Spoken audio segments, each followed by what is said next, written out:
नमस्कार, good evening, शुभ संध्या। श्रोताओं, sports can में आप सभी का स्वागत है। और आज के संस्करण में मैं हूं आपके साथ विनय सक्सेना, और तमाम खेल खबरों पर चर्चा करने के लिए हमारे साथ स्टूडियो में मौजूद हैं वरिष्ठ खेल विशेषज्ञ सौमित्र बोस जी। सौमित्र जी नमस्कार, आज के नमस्कार। कार्यक्रम में आपका नमस्कार, स्वागत गुड है। इवनिंग विनय। पहले चलते हैं मुख्य समाचारों की तरफ। भारत और दक्षिण अफ्रीका के बीच चौथा और आखिरी टी20 क्रिकेट मैच जोहानिसबर्ग के वांडरर्स स्टेडियम में खेला जा रहा है। महिला एशिया हॉकी चैंपियंस ट्रॉफी में कल भारत का मुकाबला चीन से होगा। एटीपी टेनिस टूर्नामेंट में भारत के रोहन बोपन्ना और ऑस्ट्रेलिया के मैथ्यू एबडन की जोड़ी ने केविन क्वार्ट्स और टिम पुट्स की जर्मन जोड़ी को 7-5, 6-7 और 10-7 से हराया। और 5 बार के विश्व चैंपियन मैग्नस कार्लसन ने आज कोलकाता में टाटा स्टील शतरंज रैपिड टूर्नामेंट जीता।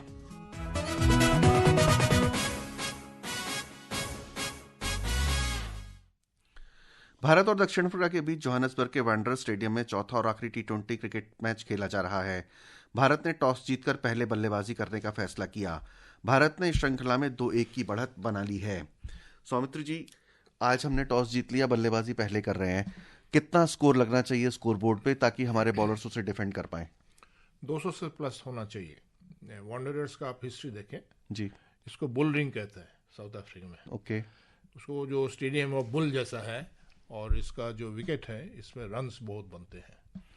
जो लास्ट मैच इंडिया यहाँ पे खेले थे ये आप दिसंबर 2023 में खेले थे जी। और ऐसा इत्तेफाक में सूर्य कुमार इस मैच में सेंचुरी बनाए थे और इस इंडिया ने 201 रन 7 विकेट में बनाए थे। तो हम ये उम्मीद करें कि टीम जैसी परफॉर्मेंस पिछले मैच में जो भी हमने जीता है तीसरा मैच, वैसी परफॉर्मेंस रिपीट करेगी, क्योंकि पहले 2 मैचों में तो हम अपनी बैटिंग की हालत देख चुके। सेकंड मैच में तो हम पूरी तरह से फ्लॉप हो गए थे बैटिंग में, और फर्स्ट मैच में संजू सैमसन की सेंचुरी ने काफ़ी चीज़ों को छुपा दिया था। जी तो अब ऐसे में आज, और ये सीरीज का डिसाइडर भी है। जरूर देखिए, 200 रन तो बनाना है। विदाउट दैट आप इतना क्योंकि आपको ये भी सोचना है कि साउथ अफ्रीकन बैटिंग डेप्थ काफ़ी अच्छा है। बिल्कुल। और विकेट बहुत बढ़िया है। बैट्समैन विकेट कह सकते हैं। Absolutely batsman wicket. थोड़ा ग्रीन टॉप है, हमने पिच रिपोर्ट सुना है, देखा है। इसमें थोड़ा सा घास भी है, इसमें सीमिंग है, और ऐसा भी है कि थोड़ा बारिश भी हो सकता है। अच्छा, आज के मैच में बारिश की संभावना भी है। हाँ, तो बैटिंग करना तो फिर सही निर्णय है। डकवर्थ लुइस भी काम अपना रोल प्ले करेगा। जरूर आ सकते हैं।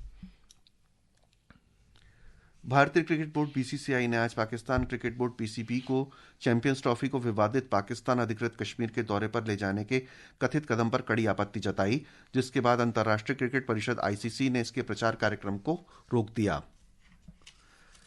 हरियाणा के तेज गेंदबाज अंशुल कंबोज ने आज रणजी ट्रॉफी में इतिहास रच दिया। वो रणजी ट्रॉफी में एक पारी में सभी 10 विकेट लेने वाले तीसरे गेंदबाज बन गए। 23 वर्षीय अंशुल ने केरल के खिलाफ ग्रुप सी के मैच में ये उपलब्धि हासिल की। उन्होंने 30 ओवर और 1 बॉल में 49 रन देकर 10 विकेट लिए। रणजी ट्रॉफी में इससे पहले वर्ष 1956 में बंगाल के प्रेमांशु चटर्जी ने असम के खिलाफ और राजस्थान के प्रदीप सुंदरम ने यह उपलब्धि विदर्भ के खिलाफ वर्ष 1985 में हासिल की थी। अफगानिस्तान की महिला क्रिकेट टीम, जो इस समय ऑस्ट्रेलिया में शरणार्थी के रूप में रह रही है, 30 जनवरी को मेलबॉर्न में क्रिकेट विदाउट बॉर्डर्स 11 के खिलाफ एक टी20 मैच खेलेगी।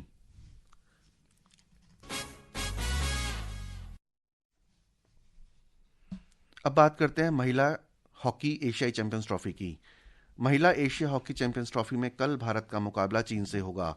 भारतीय समय के अनुसार यह मैच 4:45 पर खेला जाएगा। एक रिपोर्ट। पिछले चैंपियन भारत के सामने महिला एशियाई हॉकी चैंपियंस ट्रॉफी की सबसे कठिन चुनौती शनिवार को होगी, जब उसका सामना ओलंपिक से रजत पदक विजेता चीन से होगा। भारत और चीन दोनों अभी तक टूर्नामेंट में एक भी मैच नहीं हारे हैं, लेकिन चीन बेहतर गोल औसत के आधार पर भारत से आगे है। राउंड रॉबिन दौर के बाद 4 टीमें सेमीफाइनल खेलेंगी। दोनों टीमों के बीच आखिरी मुकाबला इस साल फरवरी में FIH प्रो लीग में हुआ था और उसमें चीन जीता था। भारत के पास अब बदला चुकता करने का सुनहरा मौका है। भारत और चीन दोनों ने इस टूर्नामेंट में अब तक ढेरों गोल किए हैं। टूर्नामेंट में अब तक भारत ने 20 गोल किए हैं, जबकि चीन ने 22 गोल किए हैं। थाईलैंड के खिलाफ भारत ने शानदार खेल दिखाया और 8 फील्ड गोल के साथ 5 गोल पेनल्टी कॉर्नर भी किए। थाईलैंड के खिलाफ भारत ने 12 में से 5 पेनल्टी कॉर्नर को गोल में बदला। दीपिका की अगुवाई में फॉरवर्ड पंक्ति ने जबरदस्त प्रदर्शन किया। दीपिका के अलावा प्रीति दुबे, नवनीत कौर, लाल रेमसियामी, ब्यूटी डुंगडुंग और संगीता कुमारी का प्रदर्शन भी अच्छा रहा। मिडफील्ड में कप्तान सलीमा टेटे, नेहा गोयल, सुशीला चानू और उदिता प्रभावी रहे। भारत के लिए चिंता का एकमात्र सबब यही है कि उसके डिफेंडरों और गोलकीपर सविता पूनिया और बिच्छू देवी को अभी तक चुनौती नहीं मिली है। वहीं चीन की टीम जवाबी हमलों में माहिर है। बाकी मैचों में मलेशिया का सामना जापान से और कोरिया का थाईलैंड से होगा। आकर्षिता सिंह, स्पोर्ट्स स्कैन। मुकाबला कल चीन से है और वही एक ऐसी टीम है जो भारत को चुनौती दे सकती है इस टूर्नामेंट में। तो क्या देखें कल के खेल के बारे में? देखिए 13 गोल तो चाइन से मुश्किल है। थोड़ा उसका वर्ल्ड रैंकिंग वो 6th है, भारत 9th है। और ज़्यादा हमने चीन के साथ इस साल ज़्यादा खेलने नहीं। 2023-2024 में FIH प्रो लीग जो होती है, हाँ। उसमें हमने 2 मैच खेले हैं चीन के साथ और दोनों मैच इंडिया 2-1 से हारे हैं। जी बिल्कुल। तो जैसे चुनौती के शब्द है और आपने एकदम रिपोर्ट में जैसे कहा है कोई चैलेंजेस नहीं हुआ है, तो पेनल्टी कॉर्नर से जहां से गोल हुआ है इतना तो आसानी से नहीं हो पाएगा। क्योंकि इस मैच के अलावा पेनल्टी कॉर्नर से पहले टीम गोल कर भी नहीं पाई थी, सिर्फ फील्ड गोल हो रहे थे इस टूर्नामेंट में। जी, और देखिए पेनल्टी कन्वर्शन थाईलैंड के साथ 13 goal, this is a good practice match, उससे ज्यादा कुछ ऑफ नहीं कोर्स ऐसा कह सकते हैं विदाउट एनी हिंड्रेंस। यस, मगर चीन के साथ जो है असली मैच, अभी टूर्नामेंट आप मान लीजिए अभी शुरू हो रहा है। अभी शुरू हो रहा है। जी। लेकिन अगर इसको हम रिवाइवल के रूप में देखें, भारतीय हॉकी, महिला हॉकी के रिवाइवल के रूप में, तो क्या सिर्फ एक इस तरह का टूर्नामेंट करा देना काफी होगा? क्योंकि हमको चुनौती देने वाली टीम सिर्फ चीन की है। बाकी थोड़ा बहुत जापान से रेजिस्टेंस मिलता है, बट मेन चीन है।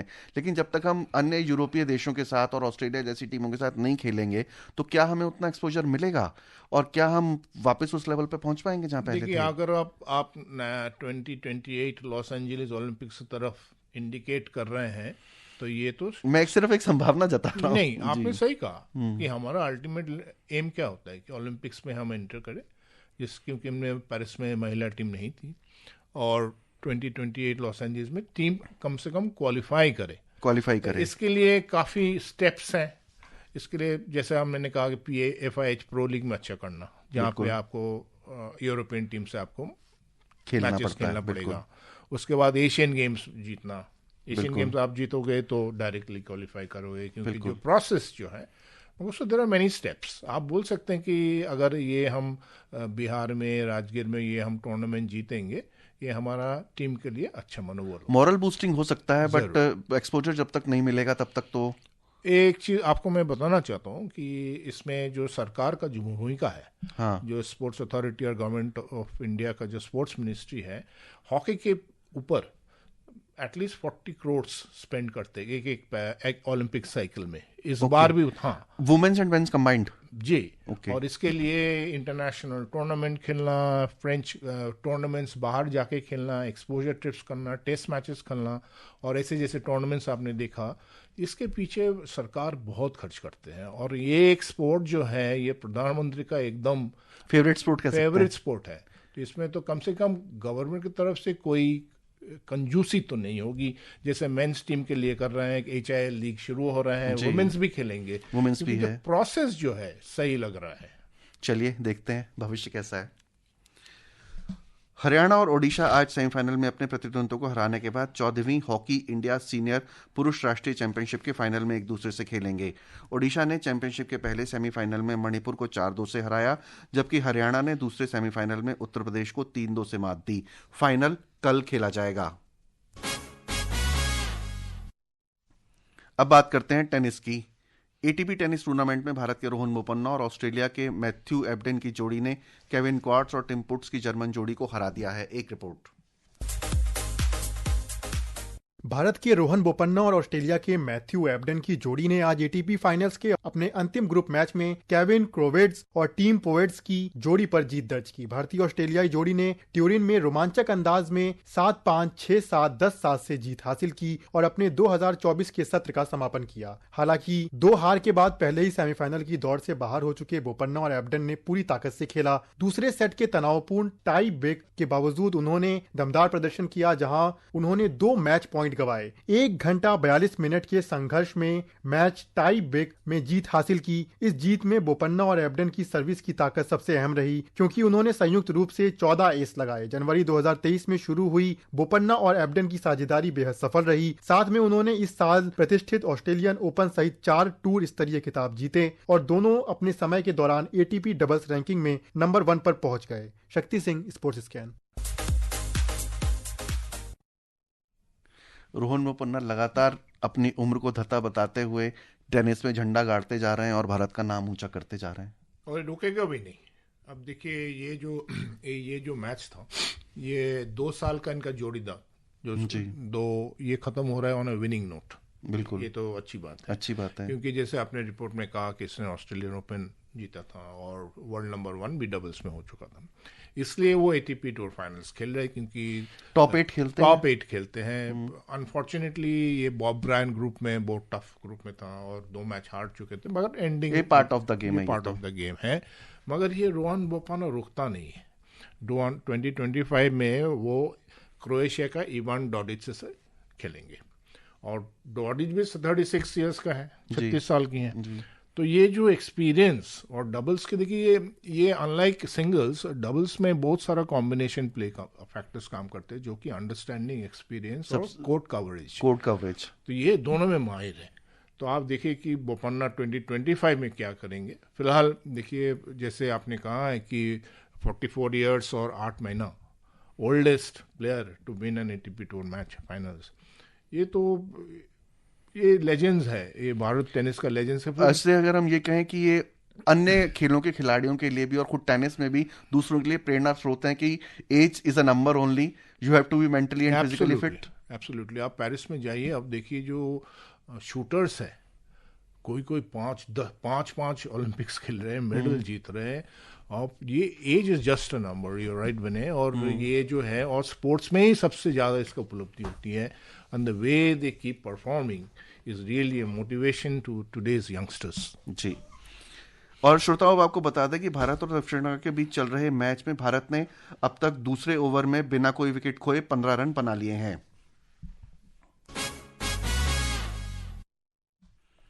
अब बात करते हैं शतरंज की। 5 बार के विश्व चैंपियन मैग्नस कार्लसन ने आज कोलकाता में टाटा स्टील शतरंज रैपिड टूर्नामेंट के 1 राउंड शेष रहते जीत लिया। कार्लसन ने इस टूर्नामेंट में लगातार 6 मैचों की जीत के साथ अपराजित रहे। महिला वर्ग में रूस की अलेक्जेंड्रा गोयराचकीना ने भी 1 राउंड शेष रहते जीत हासिल की। कोई भी भारतीय यहाँ पे अपना जलवा नहीं दिखा पाया। जी, एग्जैक्टली, वो आपने एकदम सही कहा, क्योंकि ये और भी देखिए, ये मैग्नस कार्लसन जो 5 बार वर्ल्ड चैंपियन रह चुके हैं, ये he is a classical tennis chess player. उसे से पता चलता है, वो हम क्रिकेट डिस्कस कर रहे थे विनय, कैसा लग रहा है कि जो टेस्ट मैच खेल सकता है वो T20 भी खेल सकता है। वही एक नमूना है। ये कार्लसन का 2nd टाइम है टाटा चेस खेल रहे हैं, और 2nd टाइम में देखिए वो चैंपियन है। और जो हमारा गुकेश और जो भी खिलाड़ी हैं वो अच्छा नहीं कर पाए, मगर यही है कि उनका जो टेम्परमेंट है, इससे कार्लसन का टेम्परमेंट 33 साल में इतना मैच्योरिटी और रैपिड चेस, ऐसा आनंद भी था। Anand was very good with rapid and blitz, fantastic था। तो अब जो पीढ़ी हमारी चेस में उभर के आ रही है, क्या वो विश्वनाथन आनंद और कार्लोस मैथसन से कुछ सीखेंगे? जरूर सीखेंगे, इसको सीखना ही है। इसलिए तो चेस ओलंपियाड में इंडियन का कोच कौन था, जो मेंटर था, वो आनंद ही था जी। अब तो इस देखिए कि देयर इज नो शॉर्टकट। जो एक्सपीरियंस के साथ आप कभी कुछ नहीं कर सकते। सब कुछ, जितना भी आप वर्ल्ड चैंपियनशिप खेले, जो भी खेले, गुके जो भी खेले, आप देखिए गुरु तो आनंद के ही मानते हैं। बिल्कुल, क्योंकि प्रेरणा स्रोत एक तरह से आनंद को ही माना जाएगा जी। और श्रोताओं, अब समय हमें इजाजत नहीं दे रहा है कि हम और खेल खबरों पर चर्चा करें, तो समय हो गया है अब आपसे विदा लेने का। कल फिर मिलेंगे कुछ खेल खबरों के साथ। सौमित्र जी, आप हमारे स्टूडियो में आए और आपने तमाम खेल खबरों पर हमसे चर्चा की, इसके लिए आपका बहुत बहुत धन्यवाद। और श्रोताओं, आपको चलते चलते बता दें कि भारत ने 2.1 ओवर में 22 रन बना लिए हैं बिना कोई विकेट खोए। सैमसन 14 रन बनाकर खेल रहे हैं और अभिषेक शर्मा 1 रन बनाकर खेल रहे हैं। श्रोताओं, विनय सक्सेना को अनुमति दीजिए पूरी स्पोर्ट्स स्कैन की टीम के साथ। नमस्कार।